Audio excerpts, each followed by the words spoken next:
Ya, kode-kodenya dikasih. Temukan 7 buah jalan itu. Kalau kamu menemukan 7 buah jalan itu, maka kamu akan bisa bertemu dengan ruhku, jati dirimu yang sesungguhnya. Saat itu kamu sadar kalau kamu bukan tubuh, bukan pikiran. Kamu melampaui segalanya. Kamu adalah kesadaran. Kamu tidak pernah mati. Kamu meliputi seluruh manusia. Inna rabbaka ahata binas. Sesungguhnya Tuhanku meliputi segala manusia. Tuhanku meliputi segala manusia. Bukan hanya meliputi aku. Dari situlah munculnya cinta kasih. Nanti juga pasti kalau sudah ada keinginan, kan sudah janji Allah. Man kana yarju liqa Allah fa inna ajalallahu la'at. Barang siapa yang berharap jumpa dengan Allah, waktu yang dijanjikan pasti datang. Wa huwa as-sami'ul alim. Karena dia maha mendengar, dia maha mengetahui. Kadang-kadang kita harus dikosongkan dulu. Harus bangkrut dulu, hilang dulu, macam-macam. Itu yang disebut dengan ketiadaan. Untuk memulai segala potensi kehidupan.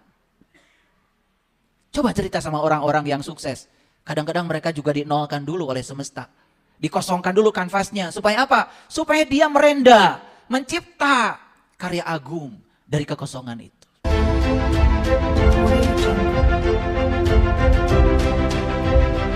Jadi siapa diri sejatimu itu?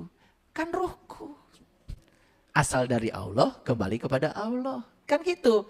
Disebut aja innalillahi wa inna ilaihi rajiun. Sieun mau teh. Nah, dikubur sorangan. Pan teu karasa. Kan maot. Mun dikubur hirup-hirup sieun. Maraneh teh kumaha? Nu kitu wae teu kapikiran, ya Allah, mikiran naon. Ya ada kurang cerdas. Lanjut. Oke. Makanya Allah bilang nih di Quran surah Al-Mu'minun. Lihat saya semuanya. Walaqad khalaqna fawqakum sab'a tara'iq. Ini Allah ngasih jalan. Hebat Allah itu. Setelah kamu diciptakan tuh sempurna. Ya, kemudian ditiupkan ruhku. Nih. Kalau kamu ingin kenal kepadaku, kata Allah. Kenali saja ruhku yang ada pada dirimu. Makanya Nabi Muhammad bilang. Man aropa nafsahu faqad aropa robahu. Kan kalian ingin kenal darah kalian, tadi keluarkan sadaya. Sakecret. Betul? Diteliti di lab tuh darah kita itu. Leukositnya sekian, trombositnya sekian. Macam-macam. Gula, kolesterol, tetek bengek. Teteknya udah banyak, tambah bengek lagi. Keluarlah hasil lab tuh. Saya mau nanya sama kalian. Itu yang satu tetes dibawa ke lab itu cerita satu tetes atau cerita semua? Kan cerita KB semua. Makanya kalau ingin kenal kepadaku, kata Allah, kenali saja bagian dari diriku. Namanya ruhku. Sudah aku tiupkan kepadamu. Dia yang menghidupi kamu. Makanya orang yang sadar kan bilangnya juga, aku melihat ya dengan matamu. Aku mendengar dengan telingamu. Ya tak? Kalau yang sadar nih, iya tak salah ladar ente. Gitu. Hayang nyiwit, salah ladar wae. Hirup teh gitu-gitu. Itu ya. Lanjut ya. Nah, walaqad khalaqna fawqakum sab'a tara'iq. Dan sesungguhnya kami telah menciptakan di atas kamu 7 buah jalan tara'iq, tara'iq, tara'iq. Jadi torikot. Di Arab disebutnya torik. Gancang orang Arab mah nyebut jalan teh. Torik, torik, torik. Makanya kalau kita menghalangi jalan, disamperin tuh sama si askar. Torik, torik. Gitu. Dor imam balik ke lemur. Alhamdulillah cenah abdi teh mengaran ganti. Asalnya Agus jadi Torik. Teu balik tah hajina si Agus. Dihajatan. Nah kan mana teh Agus ngaran teh. Nah balik di Arab jadi Torik. Saya teh didatangan malaikat. Tuh si Agus masuk bohong. Betul enggak? Sepuku disentakan ku polisi. Betul enggak? Ngahalangan jalan si Agus teh. Kan cenah sareuri tah. Yang lain ke Agus Wungkul, ke Riyati, ke Yeni. Mereka arti ya. Begitu. Jadi toroik itu bahasa Arab, jalan. Di sana cepat nyebutnya torik, torik, torik. Nah kemudian ada namanya torikoh. Nah, jadi torikoh itu sebetulnya ya sebuah cara yang diciptakan oleh para leluhur untuk menuju kepada Tuhan. Silahkan mau lewat jalan itu juga gak apa-apa. Tapi harus ngerti, tuturut muning. Jadi muning, tuturut dong mak. Paham ya? Nah, jadi Allah tuh sudah menciptakan 7 buah jalan di mana? Di kamu. Ih, Allah mah hebat. Dia saking ingin dikenal, membuat jalannya.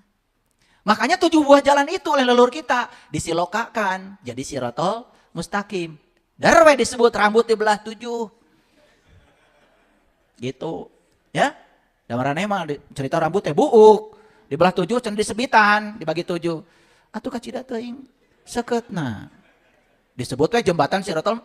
Istilah jembatan di Quran wae teh sirotol mustaqim. Baca di Al-Fatihah, sirotol mustaqim itu sirotol ladina an'amta alaihim. Jalannya orang yang dapat nikmat, jalannya Bani Israel. Nikmat tertinggi adalah mengetahui jati diri. Bertemu dengan Tuhan. Gitu. Kartos. Tak gitu ngaji teh.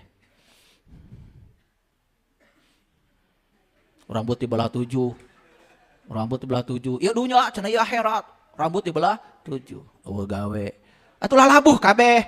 Leutik teuing jambatanana.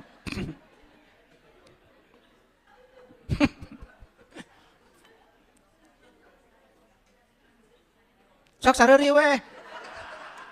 Yang sarikeun saha? Nah make disengsarikeun diri teh. Ka eta. Disebut bodoh mangke ku batur nyeri hate. Maning yang sarikeun maneh. Maneh disengsarikeun teh. Heran katanya. Kalau dinasehatin sama saya malah seneng. Iya. Kalau salaman kepala diginikan. Oh ya tolong dipukul. Da rumah saheuras meureunna sirahna. Ya, pukul memukul itu ada ilmunya. Kan dalam hadis, kalau umur 7 belum sholat, pukul. Awas.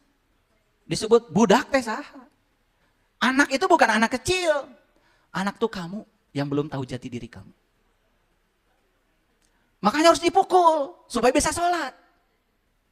Siapa yang boleh memukul? Orang tua siapa? Orang tua spiritual, bukan orang tua jasmani.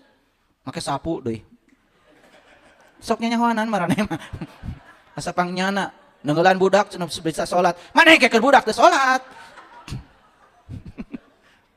Jadi agama teh jadi menakutkan. Betul nggak? Iya, da ieu mah perintah. Keheula perintah teh. Manya perintah nitah nenggelan budak. Ya agama kumaha? Itu bahasa siloka. Harus dipahami lebih dalam. Kalau tahu mah itu semua bahasa tauhid. Prakteknya yang salah. Itu menimbulkan trauma tuh budak ditenggelan supaya sholat mah. Da marane ge baheula geus umur sakitu, pantes sarolat. Kan sarolat teh geus karolot tereh modar.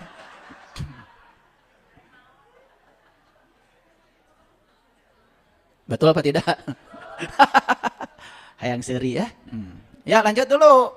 Jadi Allah menciptakan 7 buah jalan. Ini siloka. Makanya 7 ini diabadikan jadi 7 kali tawaf. Siloka itu tuh. 7 kali mondan bari sofa dan marwah, 7 batu melempar jumroh, mun geus haji geus umroh teh, nguriling di Arab teh, can beres. Itu masih teka-teki kode siloka. Selanjutnya, iya nu 7 teh naon? Di mana ayana? Nu mana jalan teh? Disebut jalan sajati sirotol mustaqim teh nu mana? Tah, aya teh angeun keneh euy jadi itu. Lain sibuk nguruskeun gelar. Kabeh pelang diganti. Ka Pak RT punten. Itu KTP teh nganggo hajat atuh. Lalaki sarua teu balegna hayang haji deui. Haji hajat teh artinya pengunjung. Maraneh keur di ditu disebut haji hajat teh da keur jadi tamu. Biar geus barali ka dieu tamu keneh wae. Paham sampai sini? Nah, PR dari saya nih, temukan 7 jalan itu. Gak akan dikasih tahu enak aja. Tapi udah dikasih nih kode-kodenya ya, kode-kodenya dikasih. Temukan 7 buah jalan itu. Kalau kamu menemukan 7 buah jalan itu, maka kamu akan bisa bertemu dengan ruhku, jati dirimu yang sesungguhnya. Saat itu kamu sadar kalau kamu bukan tubuh, bukan pikiran. Kamu melampaui segalanya. Kamu adalah kesadaran. Kamu tidak pernah mati. Kamu meliputi seluruh manusia. Inna rabbaka ahata binas. Sesungguhnya Tuhanku meliputi segala manusia. Tuhanku meliputi segala manusia, bukan hanya meliputi aku. Dari situlah munculnya cinta kasih. Tidak berani lagi merendahkan orang lain. Yang dilihat bukan tubuhnya. Yang dilihat adalah dia yang meliputi aku, meliputi dia. Energi universal yang sama yang meliputi seluruh bentuk. Orang tua kita meninggal, gak apa-apa. Itu berkah. Karena tubuhnya sudah sakit-sakitan, tidak berdaya lagi. Kan beliaunya mah aslinya tidak meninggal. Karena yang hidup tidak mati. Betul nggak? Masuk alam antara, alam barzah. Untuk apa? Untuk melanjutkan perjalanan. Nanti juga akan lahir lagi. Di tubuh yang lebih baru, lebih sehat. Bukannya bagus kalau begitu. Betul nggak? Mobil kamu udah mogok-mogok. Diganti mobil baru. Kan jadi pres lagi. Gitu aja. Masih takut mati? Alhamdulillah. Udah nepi ka dieu we lah, ngaosna. Oh, ulah entong. Baik, lihat saya semuanya, ya. Jadi ketika tubuh mati, kemana kesadaran pergi? Kesadaran tidak pernah pergi. Dia tetap ada.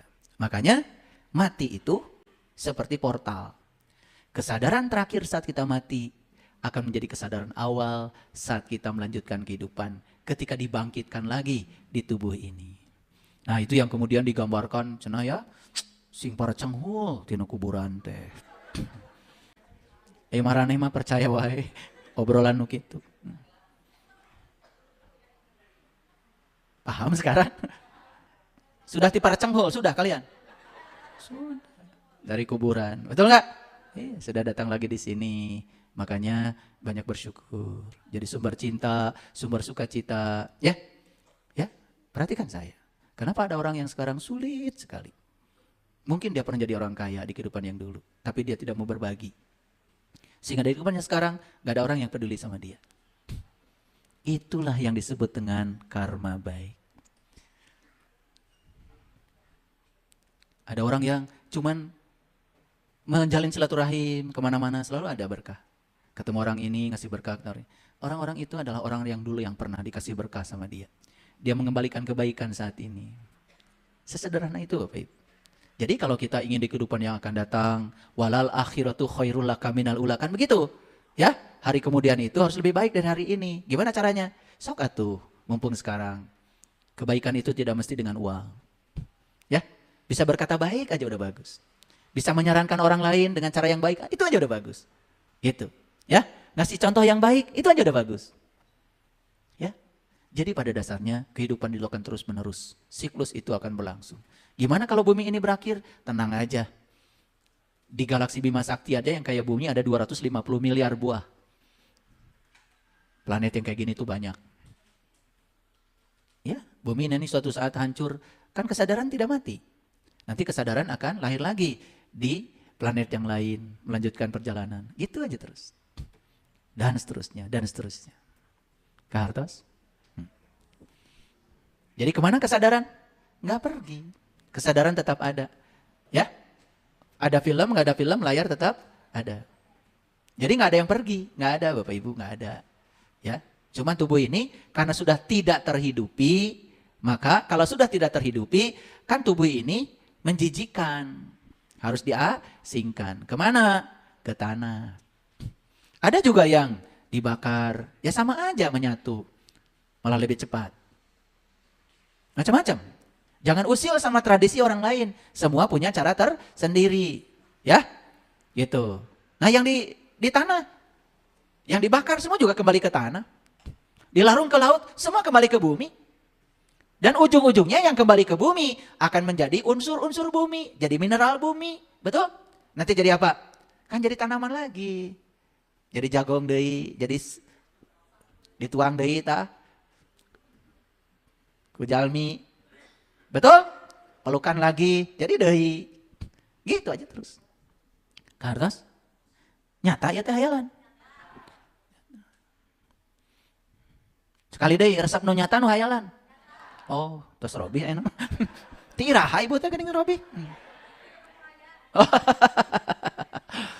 Sesat Saiful Karim. Dibere nu nyata dibilang sesat. Hayangna teh nu dongeng wungkul. Betul enggak? Cobi. Mana ibu? Mending cerita Nabi Musa atau jadi Nabi Musa? Jadi, menjadi akan mengalami. Daripada cerita Ibrahim lebih bagus menjadi. Oh baheula Ibrahim milarian Gusti. Tepang sarang bintang, tepang sarang bulan, tepang sarang panon poe, kan gitu. Betul nggak? Geus nepi ka dinya, teu hayang gitu jadi Ibrahim. Ningali bintang, ningali bulan, ningali panon poe, teu hayang gitu. Teu hoyong. Hoyong teu.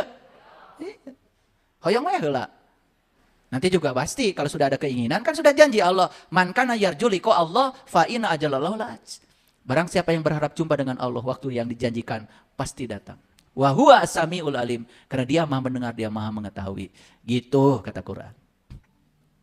Jadi kematian itu apa sebetulnya? Kematian itu hanya berakhirnya satu pengalaman kehidupan. Jadi nggak apa-apa. Dalam hidup mengalami ini, mengalami itu pengalaman. Tidak ada yang buruk dalam hidup, nggak ada yang buruk. Yang buruk itu penilaian. Ya, yang buruk itu penilaian. Benar salah, baik buruk. Nah, itu yang jelek. Itu pengalaman. Pengalaman tuh semuanya ilmu, Bapak Ibu. Pengalaman pernah ditipu orang, nggak apa-apa. Mengalami seperti itu rasanya, kayak jadinya. Betul nggak? Jadi tambah waspada, ya kan? Gitu. Kadang-kadang perhatikan, ya. Kadang-kadang karya agung itu tercipta dari kanvas yang kosong. Kadang-kadang kita harus dikosongkan dulu. Harus bangkrut dulu, hilang dulu, macam-macam. Itu yang disebut dengan ketiadaan. Untuk memulai segala potensi kehidupan. Coba cerita sama orang-orang yang sukses. Kadang-kadang mereka juga dinolkan dulu oleh semesta. Dikosongkan dulu kanvasnya. Supaya apa? Supaya dia merenda, mencipta karya agung dari kekosongan itu. Paham ya? Gitu. Makanya kita harus kembali ke aci. Lain ke cireng. Balik ke aci. Mun balik dari ke aci mah masih banyak kemungkinan. Mau jadi cireng bisa. Cilok bisa. Cimol bisa. Mochi bisa. Ya, cilor bisa. Geus nepi ka dieu heula. Sok atutuluyan. Tapi kalau sudah jadi cireng, mau jadi cilok susah. Jadi deterministik, jadi kaku. Makanya kalau kita mau merubah realitas fisik, jangan di situ. Saya sering mengumpamakan, saya tidak bisa mengubah huruf yang salah di layar ini. Tapi harus di komputer sumbernya. Nah, sumber semua realitas fisik itu adalah di sini. Di sini nih, di program kita, pola pikir kita. Rubah pola pikirnya, nanti berubah dengan sendirinya. Jangan merubah di realitas fisik. Makanya kembali ke aci. Tuh. Ini kelihatan main-main saya bicara. Kembali ke aci itu kembali ke jati diri. Makanya ya, bahan dasar kenapa namanya aci? Kan aci itu orang Sunda mah bilangnya saripati. Salah darah marane teh. Kembali ke aci, ke jati diri. Dari situ awal pembentukan. Jangan ngotak-atik realitas fisik. Dah cireng mah hese, erek dirubah jadi cimol. Bisa, tapi jadi tepuguh. Betul nggak?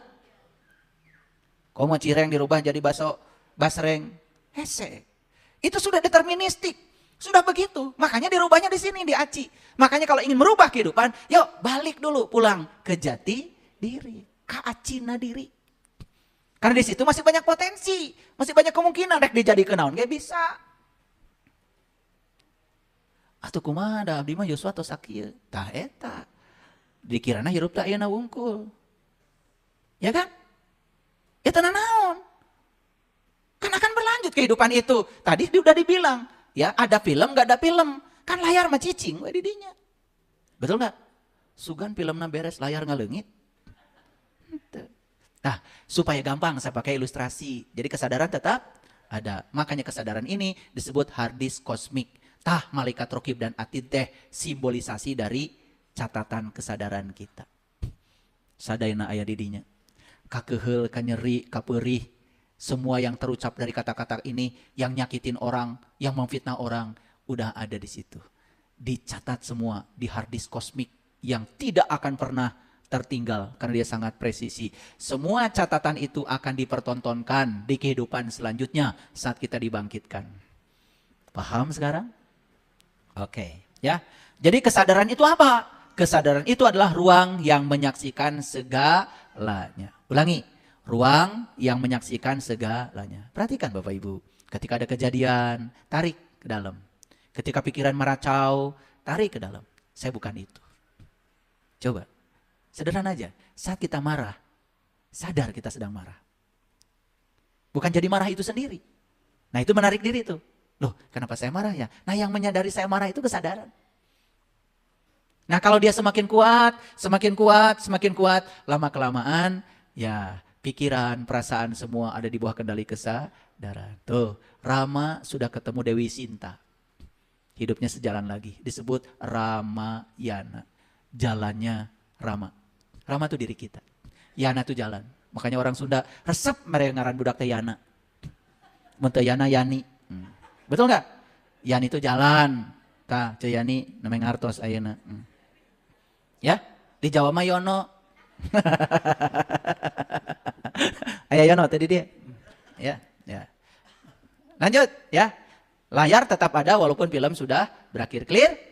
Jadi harus ingat tadi, komputer ini dimatikan, tetap aja data sudah tersimpan di hard disk. Jadi sebetulnya Bapak Ibu, pola kerja komputer ini persis mengikuti pola kerja semesta bekerja.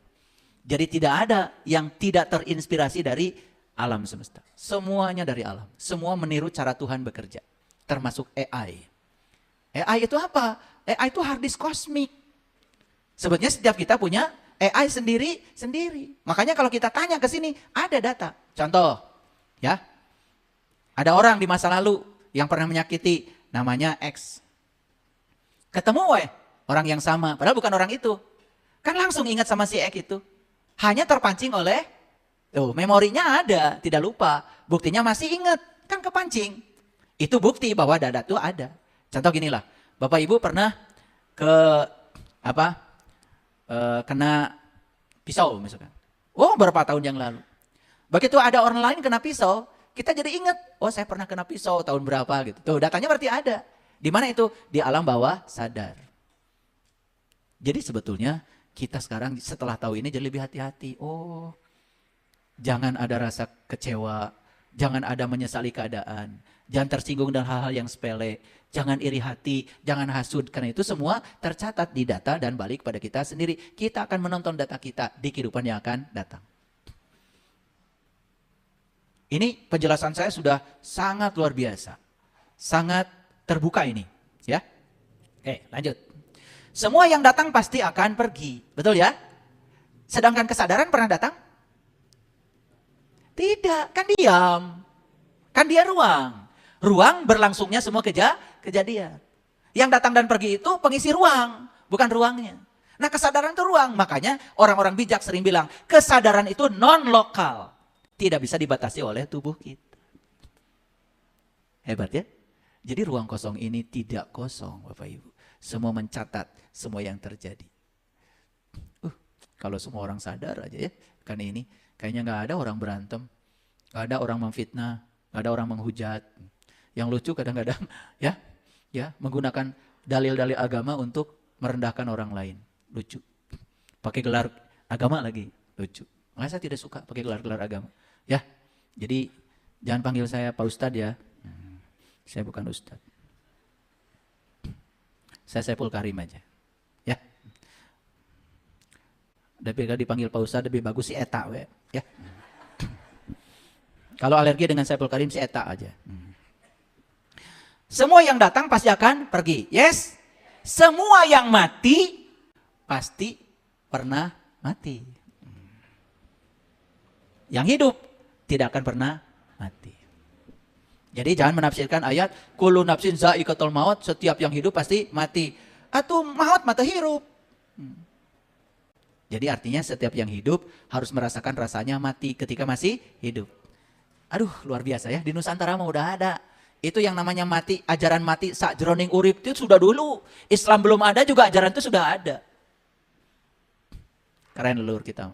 Jadi saya percaya kalau sekarang kode genetika di kromosom yang ke-13 ternyata terungkap di darahnya orang Indonesia. Ini yang ditakutkan dunia. Kenapa? Karena dari sini akan muncul orang-orang yang berkesadaran. Kejayaan leluhur kita sekarang sedang dibangkitkan. Sehingga di tahun 2026 ini diperkirakan lahirnya jiwa-jiwa yang berkesadaran dengan tubuh-tubuh yang baru. Ya. Saya ngomong gak sembarangan. Ya. Semua yang datang pasti akan pergi. Kesadaran tidak pernah datang dan pergi. Tetap diam dan abadi. Jadi diri sejati Bapak Ibu itu abadi enggak? Abadi. Seabadi ilahi. Kenapa? Karena diri sejati manusia itu adalah ruhku yang berasal dari dirinya sendiri. Kalau dia maha hidup, masa ruhku tidak hidup? Tuh? Jadi Bapak Ibu setelah tahu ini, oh ternyata kita ini sebetulnya sedang mengalami berbagai pengalaman hidup. Dari satu siklus kehidupan ke siklus kehidupan berikutnya. Ya tentu saja Bapak Ibu ingin masa depan lebih baik. Dulu mah kerja keras, cari uang 1.000, sekarang mah biarkan aja uang nyari saya. Itu hanya bisa ditarik dengan kesadaran. Apakah itu bisa? Bisa. Saya udah membuktikannya. Semua itu jadinya gratis di semesta ini. Ya. Jadi kalau kita masih kerja keras di semesta ini, ada yang salah. Kita hidup tidak sesuai dengan misinya Tuhan. Ya. Nah, jadi mati itu adalah pergantian pakaian bagi mereka yang menganggap dirinya adalah pakaian. Nah, kenapa sekarang semua pelajaran spiritual selalu sadari nafas? Kan gitu? Coba perhatikan saya. Nafas itu kan dari sini. Asalnya diam. Masuk. Tinggal sebentar. Keluar. Antara masuk dan keluar itu ada jeda tuh. Makanya sering orang mengatakan jeda antara nafas masuk dan keluar itulah keabadian. Keabadian tuh ini, Bapak Ibu, ini tuh nggak akan hilang. Semua di sini hanya datang dan pergi. Ini tetap ada. Makanya nanti Bapak Ibu akan melepaskan napas terakhir kemana? Kemana? Pergi nggak ini? Enggak. Diam nggak ini? Tuh. Semua yang datang pasti pergi. Yang diam mah tidak datang dan pergi. Karena dia adalah ruang. Ya. Jadi hidup bukan untuk mempersiapkan diri untuk mati, tetapi untuk menyadari bahwa kita tidak pernah mati. Ulangi ya. Jadi selama ini gimana hidup? Menyiapkan diri untuk mati. Menyiapkan apa Bapak Ibu? Bekal ya. Si timbal ya. Jadi hidup itu bukan mempersiapkan diri untuk mati, tetapi menyadari bahwa kita tidak pernah mati. Makanya coba Bapak Ibu, sadari nafas. Ya, nafas itu kan hidup. Indikator bahwa hidup. Betul? Nah, dari mana nafas? Coba perhatikan. Bukankah semua makhluk itu ngambil nafas dari sini? Mungkin ada yang mengira nafas itu oksigen. Bukan. Oksigen mah hanya permukaan luarnya. Lebih dalam dari itu. Kalau nafas itu oksigen, harusnya setiap orang yang pakai ventilator gak mati. Buktinya waktu COVID, yang punya ventilator pada mati juga. Betul nggak? Karena napas bukan oksigen, lebih dalam dari itu. Dia yang maha halus, yang meliputi segalanya. Oksigen mah cuman sarananya aja. Tetapi di balik itu ada energi yang ditransfer ke dalam kita, lebih halus. Jadi oleh karena itu maka hidup adalah menyadari kesadaran setiap saat. Ya, nah saya tambahkan. Apakah cukup dengan punya pengetahuan yang tadi? Ingat ya, yang tadi saya jelaskan baru pengetahuan. Berikutnya Bapak Ibu harus mengalami. Kalau saya adalah sang hidup. Harus merasakan, menyaksikan, dan membuktikan. Ingat ya, menyaksikan, merasakan, dan membuktikan. Awas ya, jangan puas dengan pengetahuan. Oke, tapi dikasih pengetahuan gini aja sudah mulai. Oh, saya sadar. Ternyata saya yang sejati tidak pernah mati. Kenapa saya takut mati? Yang paling penting saya memperbaiki kualitas kehidupan saya. Pun saya harus lahir lagi, kehidupan saya lebih baik. Saya harus menerima semua apapun yang terjadi, biar seluruh utang-utang saya lunas. Di kehidupan yang akan datang saya tidak punya utang-utang lagi. Yang ada cuma kedamaian, ketenangan, kesejahteraan. Itulah swarga loka. Ya, gitu. Nah, mengapa banyak orang takut mati? Nah, saya tadi kan bergurau. Ya memang, seperti anak kecil. Anak kecil usia 3-4 tahun, dimandikan, dibedakin, kasih wangi-wangian. Anak kecil kan gitu ya, kasih bedak, kasih apa? Kasih minyak kayu putih, wangilah, wangi anak kecil ya. Taruh aja di halaman depan. Ibu balik lagi ke dapur masak. Anak udah pergi sama teman-temannya, main di pematang sawah. Asalnya wangi jadi bau, asalnya bersih jadi kotor. Jujur ya, ini anak berani gak pulang? Gak berani. Kalaupun berani pulang pasti ke dapur. Betul gak? Iya, setelah bersih-bersih ke WC baru mau ketemu orang tuanya. Kira-kira begitulah gambarannya. Ya, Kenapa banyak orang yang takut mati? Terlalu banyak dia tersesat dari jalan Tuhan. Terlalu banyak menentang Tuhan. Terlalu banyak menipu Tuhan. Yang ada dalam dirinya dia bohongi. Ya, ingat, lihat saya. Seharusnya setiap orang itu tidak bisa berbohong. Kalau benar ketuhanannya, benar tauhidnya. Jadi kalau orang mengaku beragama masih korupsi, masih melakukan pengkhianatan, masih mencabuli muridnya, itu udah gak beres itu. Tuhan yang ada dalam dirinya aja dia hianati. Paham ya? Oke. Yang kedua, takut akan siksa kubur. Karena gak ngerti. Dikiranya siksa kubur itu nanti. Padahal udah tersiksa sekarang. Ya, setik-setik nyeri hati, setik-setik kehel. Betul gak? Ya, batur nembali mobilna, maneh nu riweuhna. Betul gak? Teh siksa kubur teh. Padahal udah ada, udah kasiksa di dia. Betul gak? Nah, lihat saya semua Bapak Ibu. Siksaan itu hanya akan terjadi ketika kita tinggal di ruang sempit. Sempit pengetahuan, sempit hati, sempit dada, tidak bisa lapang menerima apa. Ledakan kecil aja sangat berbahaya di ruang sempit, apalagi ledakan besar. Tapi kalau ruangnya sudah luas, ledakan besar pun tidak berbahaya. Jadi masalah kita sekarang ini harus meluaskan ruang supaya tidak terjadi siksa kubur. Paham? Ya. Apakah meluaskan ruang itu menambah berat badan? Tambah hese, ngelengkah. Betul nggak? Meluaskan ruang itu meluaskan pengetahuan, meluaskan cinta, meluaskan keadilan, meluaskan pengabdian, meluaskan kesabaran. Itu yang diluaskan. Nah, harusnya dari pengajian ke pengajian itu bukan tambah sempit. Harusnya tambah luas. Kalau Bapak Ibu ngaji ke Miskatul Anwar, pulang dari sini, malah mudah menghakimi orang lain. Eren, tong ngaji di dia. Tapi kalau pulang dari sini, Bapak Ibu tambah luas. Pasangan mau bicara apa, dah biarkan aja, gak usah dilayani. Dah kalau nggak dilayani man kege capek. Berarti pulang dari sini itu benar tuh ngajinya, ya. Nah perlahan, ya, dari surga empernya masuk ke dalam dikit-dikit, ya. Perlahan aja, tidak usah bergerak cepat, yang penting bergerak maju. Saya kemarin menjelaskan catur ya. Nah si pion itu kan kerjanya selangkah. Kadang dia melangkah lewat jalan hitam, lewat jalan putih. Kan papan catur mah gitu, hitam dan putih aja. Betul nggak? Hitam, putih, hitam, putih. Tapi kalau dia sabar terus, sampai di ujung sini bisa jadi menteri. Begitu jadi menteri, dia jadi gagah. Yang asalnya ngelangkahnya cuma kecil-kecil, bisa nembak yang jauh, diagonal. Bisa nembak yang jauh secara lurus. Di pinggirnya bisa dimakan. Mundur ke belakang bisa. Gagah jadinya. Awalnya cuma pion kecil yang langkahnya kecil-kecil, nggak apa-apa. Kalau sabar terus-menerus lama-kelamaan juga pasti jadi besar. Kenapa Bapak Ibu takut mati? Takut masuk neraka? Akan nges, ayeuna oge. Kan jelas di Quran. Fa'amal ladina syaku fafinar lahum fiha zafirun wa saikun. Neraka itu tempat di mana kamu masih bernafas. Dan dijian kesorangan atau neraka. Betul nggak? Tong init, bisi macet. Apaan can init maneh teh?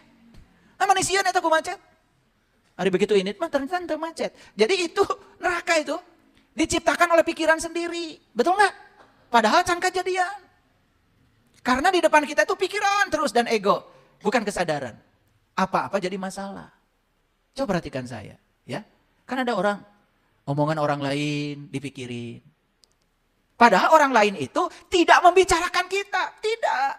Dia itu ya sedang membicarakan persepsi dia tentang kita, bukan tentang kita. Persepsi dia tentang kita. Kenapa mesti dibalas? Itu enggak? Dah ibu teh cenah cek si anu oge pesek. Nah masih meniriweuh. Betul enggak? Langsung ngaca. Oh nya geuning pesek. Cik atuh nu kitu motong di pikiran. Ya. Sekarang kita terus belajar untuk mengabaikan. Ya. Jadi diri sendiri. Jangan semua ditanggapi capek hidup itu, capek lelah. Neraka. Nah, terikat dengan harta, keluarga, status sosial. Karena kita mengira nih. Kalau kita mati itu berpisah. Karena kita menyangka diri kita tubuh. Padahal diri kita kan tidak mati. Leluhur-leluhur kita itu enggak mati. Bahkan bisa jadi bersama kita, bahkan bisa jadi masuk lewat aliran nafas kita. Bisa jadi. Kan sudah menyatu jadi energinya. Betul nggak? Bahkan ketika kita napas masuk, siapa tahu beliau juga ikut napas kita, bersama kita. Karena kita tidak punya pengetahuan, jadinya seolah-olah itu keterpisahan. Terikat pada harta, mohon maaf Bapak Ibu, punya harta banyak, tetapi tidak mau digunakan untuk berbagi. Betul nggak? Sok atuh, berubah sekarang mah ya. Nah selanjutnya, mengapa banyak yang takut mati? Ada ketidaktahuan akan keadaan setelah mati. Gak tahu. Udah saya jelaskan nih sedikit, walaupun baru pengetahuan. Apalagi kalau sudah mengalami. Ya, gak ada lagi rasa takut, rasa khawatir, rasa cemas, rasa sedih. Yang ada apa? Cuman rasa damai dan bahagia. Dan itu yang kemudian menarik semua potensi-potensi yang sama dengan frekuensi kita. Datang mengalir ke dalam kehidupan kita. Damai menarik kedamaian. Kebahagiaan menarik kebahagiaan, ketenangan menarik ketenangan. Coba, ketakutan menarik ketakutan, kecemasan menarik kecemasan, kesedihan menarik kesedihan. Jadi semua yang datang dalam kehidupan kita sebetulnya kita sendiri yang menariknya.